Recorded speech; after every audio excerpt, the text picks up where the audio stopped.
عام بات واپس جاؤں گا تو آپ حکومت لے کر جاؤں گا تو آپ کیا جا رہے ہیں؟ جی بالکل، جو چودھری پرویز الہی ہے یہ منارٹی چیف منسٹر ہے، اس کے پاس ووٹ آف کانفیڈنس نہیں ہے. بائی کاٹ کیوں کیا گیا؟ یہ جال سازی کر رہے ہیں. بائی کاٹ کیونکہ انہوں نے ووٹنگ کے عمل میں ہمیں شامل نہیں کیا. ووٹنگ کا عمل جو ہے وہاں پہ ہمارے ایجنٹ بٹھاتے اور وہ بھی کاؤنٹ کرتے کہ جی یہ 170 ہے، یہ 71 ہے، یہ 72 ہے، یہ فگر پورا ہوتا ہے یا نہیں ہوتا.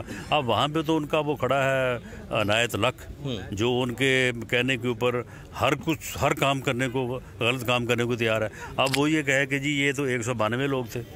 اب آپ کیا کریں؟ تو پھر ہم اس پروسیجر کا حصہ کیوں بنے؟ نہیں، معاملہ سب جوڈیس ہے، معاملہ تو عدالت میں ہے، فیصلہ عدالت نے کرنا ہے. سر، یہ عوام یہ جاننا چاہتی ہے کہ کیا مہنگائی اتنی ہو گئی ہے تو عوام چاہتی ہے کہ ہمارا بھی کچھ سوچ لیں، تو عوام کا ہی سوچ رہے ہیں اور عوام کے لیے بہت بڑی خوشخبری ہے. جو جنیوا کانفرنس کی کامیابی ہے، پوری دنیا اس وقت پاکستان کے ساتھ کھڑی ہے. یہ کہتے ہیں کہ پاکستان اپنے مسائل پہ قابو پائے گا اور یہ بدبخت انسان جو پاکستان کو ڈیفالٹ کرنے پہ تلا ہوا ہے یہ ناکام ہوگا. سر یہ بتائیں کہ آپ نے کہا تھا کہ وفاقی وزیر داخلہ چودھری رانا ثناء اللہ نے آپ سے کچھ دیر قبل بول کے ساتھ خصوصی گفتگو کی ہے، وہ ہم نے آپ کو سنوائی. اس کے ساتھ ساتھ اب ہمارے ساتھ موجود ہیں پی ٹی آئی کے سینئر رہنما میاں محمد اسلم.